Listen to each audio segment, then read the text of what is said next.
They're going to be mad at you for a long time. Hopefully the rest of their life. That's not a bad thing. As long as they're around and they're mad, we're happy. It's when they're not around, that's when we're a little on the sad side. So, I'm going to turn this over to you, Linda.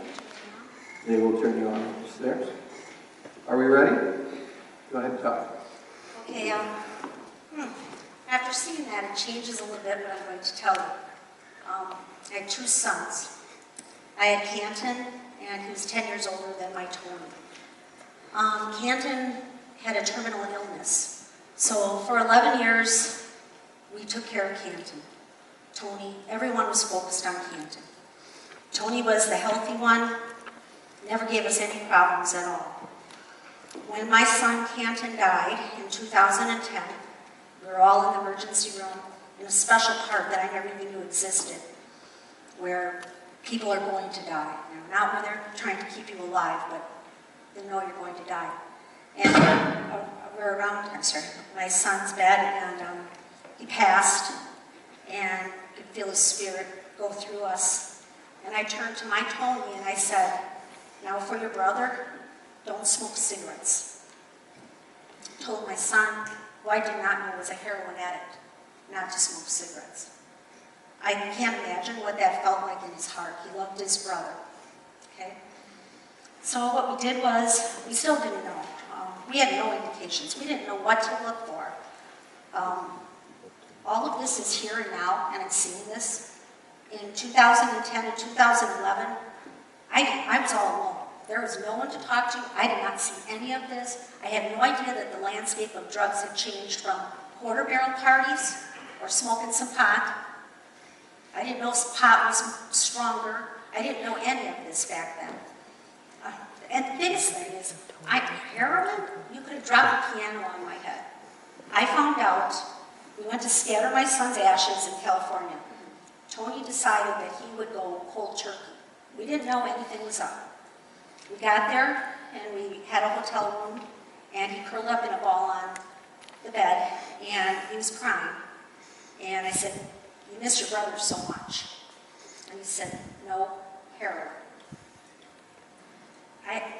I didn't understand that. How do I react? Am I mad at him? Do I not talk to him? Did I do something wrong? What did we do wrong? You know, we built this beautiful house in a court so he'd be safe when he played ball when he was little. We thought we did everything right. And my son Tony then died in February of last year.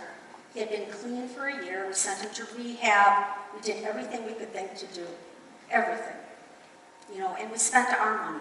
Because there is nowhere to go. If you don't have good insurance, I'm sorry, you're shit out of luck. And we have to change that. I'm going to try to do something to change that. So, after Tony was in recovery, he came home. He started to work out. He went to meetings. Then they kind of dropped off a little bit. He got a good job. He got a wonderful girlfriend who's a nurse, going to be a doctor. Everything was perfect. I have a picture out in the lobby, actually right there. That was a week before he died, that little selfie. He was doing everything they told him to do. He was doing the right kinds of exercises to try and reverse the dopamine that was screwed up in his brain. It changes your brain chemistry. And, well, it did work because he slipped once. He went out with his girlfriend. You can't drink when you're an addict. We didn't even know that. There was so much we didn't know. He went out drinking. His girlfriend drove because he would never drink and drive. We had it packed. You know, if you had a drink, we'll come pick you up, no questions asked. You're not grounded, nothing. So on February 13th, we got a call from Milwaukee detective, and our son was dead in an National Ace parking lot downtown. He overdosed. I think what I'm here to tell you is I had no clues. I didn't know to look for pinpoint pupils. I had nobody to talk to. There was not a parent out there that I knew who had a child that was a heroin addict. And I just like you said, Mr. Schimmel, that, you know, the 4.0, I got that. I have those 4.0 report cards from high school. think that the best thing we can do is be talking to a different audience, and that is having our kids talk to kids to try and turn the tide.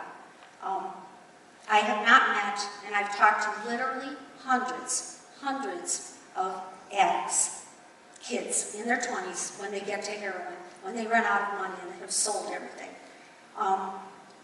Only 3 out of all these kids I've talked to told me that they started by snorting heroin. So they all took the pills. The thing that's key to me is maybe 5 told me they knew that was synthetic heroin and that they would become opiate addicts. They always felt they had the control that if they wanted to, I'm not going to take the pills anymore, and I'll never cross that line to heroin.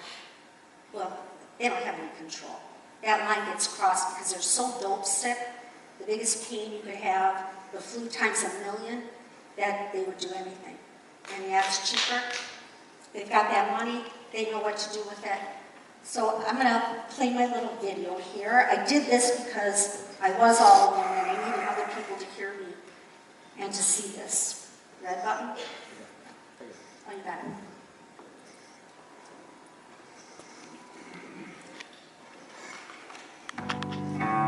It was an absolute overtaking of my soul. Time is all it takes for you to die, potentially. Take too much, and that's it for you. A sponsor, and she was wonderful. She immediately just grabbed my hands and prayed with me. She was awesome, and she ended up relapsing and passing away this past May. These were 11 of my close friends, all around my age, that are now dead because of heroin. And it all started because they thought it'd be okay to take a Vicodin or a Percocet. And now they're gone forever, and there's nothing I can do to get it back. Nothing. That stole me from my family for many years. That stole me from myself. I was no longer me. And you will no longer be you once you try this. One time is all it takes for that part of you to be taken away. Heroin is a demon, and it is going to continue to grab at your feet, whether you like it or not. And that's just how strong the addiction is. And I knew how dangerous it was, but don't care. Don't care. When you're using, you don't care. Like when I would use, I didn't care if that night was better than last night and I wasn't would have been. I would have messed up. To scheme all day just to be sick the next day and, you know, speaking to me, do you want to die? Do you want to die? And I was driving more money for a one-time thing. I would spend $200 on heroin. It would last me longer. I'd have to do less, and it would last longer. One of the big differences today in heroin, in the big word of heroin is in the 60s when you said the word heroin, people just went, ooh, I don't want to do heroin, that's a bad call. Today, the kids are doing heroin in a pill form before it has the name heroin. Percocets and Oxycontins are opiates. They're synthetic heroin, so they're already addicted to heroin before they actually go to heroin. The pill becomes too expensive, they buy the heroin, they do it, and they die. Every time I got it, it either looked different color. Sometimes it messed me up more than the other time.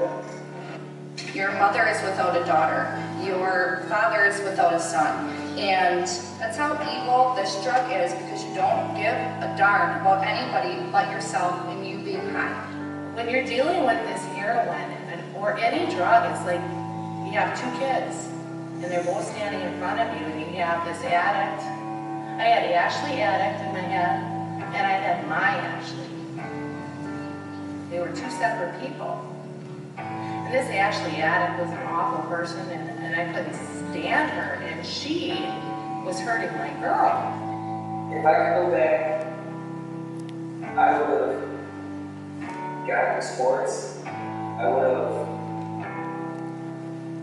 have cared if somebody would have said something to me for, oh, you're not going to try this, you're not going to try that.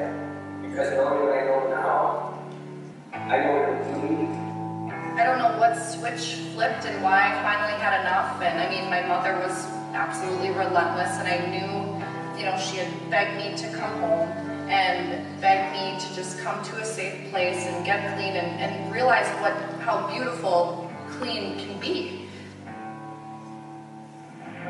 Tony, we're in the hospital and I just want you to know, I hope you wake up and everything's okay. And we love you very much. And this is how bad this is right now. And I need you to see it.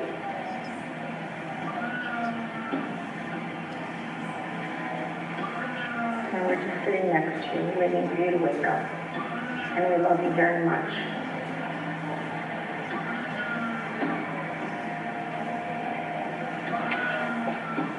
And we love you so much, and we want you to be with us forever. That was my baby. And if I could get one point across, don't be me, don't be us. My husband's right here. I think the best way you can do that is talk about the drugs, talk about the pills. Tell somebody, pay it forward. If you can do one thing, even if it's a stranger, I tell everybody. Some people just are like, if I'm in their checkout line, they're like, oh no. Because I tell every single person, if you can say one thing, tell them that the prescription pills are synthetic heroin, that you are becoming a heroin addict. You won't be able to control it. Your brain is screwed up. You can't reset it. It's messed up. And whether or not you move on to heroin, you can die from the pills.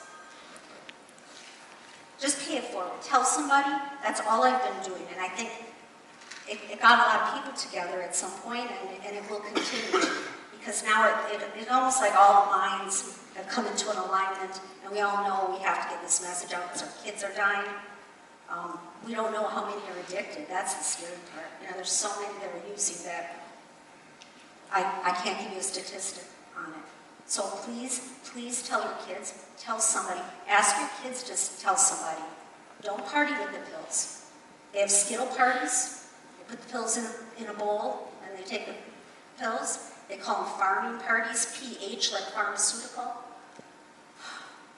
I mean, I know it's hard to stop your kids from experimenting, but this one thing will kill them. Please tell them. Thank you.